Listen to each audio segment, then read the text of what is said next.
కేసీఆర్ గారి ఆలోచనలో భాగంగా తెలంగాణ రాష్ట్రాన్ని సాధించి నీళ్లు నిధులు నియామకాల్లో మొదటి ట్యాగ్ లైన్ సాగునీరు అందించాలని, ఎడారిగా మారిన తెలంగాణను 1 కోటి ఎకరాల మాగాణి చేయాలనే ఉద్దేశంతో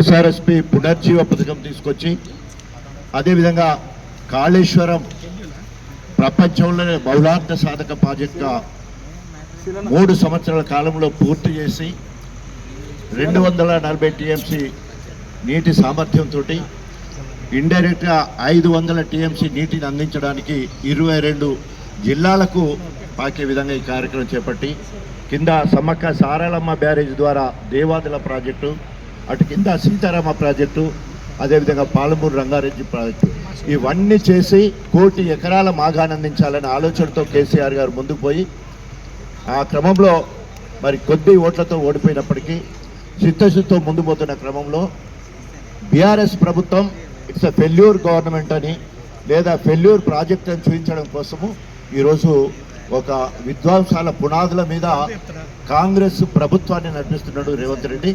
అవన్నీ కూలిపోవాలి, నేనన్నా కూలగొట్టాలి, రెండే ముచ్చట్లు. సో అవన్నీ కూలిపోవాలి, నేనన్నా కూలగొట్టాలి. కూలిపోయిన వాటిని ఇప్పటివరకు రిపేర్ చేయరు. పెద్దవాగు 2 సార్లు కూలిపోతే ఇప్పటివరకు రిపేర్ లేదు. ఎస్ఆర్ఎస్ అక్కడ ఎస్ఎల్బిసిలో 8 మంది సజీవ జవనం అయితే వాటి గురించి పట్టించుకున్న నాదుడు లేదు. సుంకిసాల ప్రాజెక్టు మునిగిపోతే కొట్టుకపోతే దాన్ని పట్టించుకునే పరిస్థితి లేదు. అదేవిధంగా పాలమూరు రంగారెడ్డి ప్రాజెక్టులో ఒక పంప్ హౌస్ దగ్గర డయాఫ్రామ్ కొట్టుకోకపోతే దానికి మరమ్మతు లేదు. అదేవిధంగా గాలి కుంగిపోయి ఎలాంటి డిస్టర్బెన్స్ లేకుండా కూడా కాళేశ్వరాన్ని ఒక ఫెయిల్యూర్ ప్రాజెక్టుగా చూపించాలనే ఉద్దేశంతో దీనికి సంబంధించిన ఎలాంటి కాంట్రాక్టర్ వెళ్తే ఏజెన్సీ ఉందో చేస్తామని ముందుకు వచ్చినా కూడా చేస్తే ఎక్కడ కేసీఆర్ గారికి పేరు వస్తుందనే ఉద్దేశంతో ఈరోజు మరి 2.5 సంవత్సరాలు పడావేసి ఇప్పుడు ఆగమేఘాల మీద మరి కేసీఆర్ గారు మళ్ళీ ప్రజల్లోకి వస్తున్నాడు, జగిత్యాలకు వస్తున్నాడు. దాన్ని ఏ విధంగా డైవర్ట్ చేయాలనే ఉద్దేశంతో అన్ని డైవర్ట్ పాలిటిక్స్ చేసుకుంటూ హైడ్రా పేరుతోటి, మూసి ప్రక్షాళన పేరుతో వదక కూలగొడుతూ, మరి కూలగొట్టిన వాటిని రిపేర్ చేయకుండా ఇప్పటి వరకు మళ్ళీ ఇది కూడా వానకాలం వరకు ఎంక్వైరీస్ అవుతారట. వానకాలం అయిపోయిన తర్వాత మళ్ళీ వేసంగి సమయం వరకు రిపేర్లు చేస్తారట. దొంగలు పడ్డాక 6 నెలలకు కుక్కలు మురిగినట్టు ఇప్పుడు మరి రేవంత్ ఆలోచన అట్లే ఉన్నది.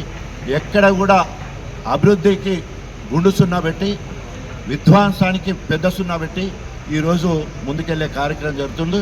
ఇప్పటికైనా రేవంత్ రెడ్డికి ఏమాత్రం సిద్ధశుద్ధి ఉన్నా రైతులకు 5 పంటలు పోయినందుకు రైతులందరికీ క్షమాపణ చెప్పి యుద్ధ ప్రాతిపదికన ఈ పనిని పూర్తి చేయాలని డిమాండ్ చేస్తున్నాం.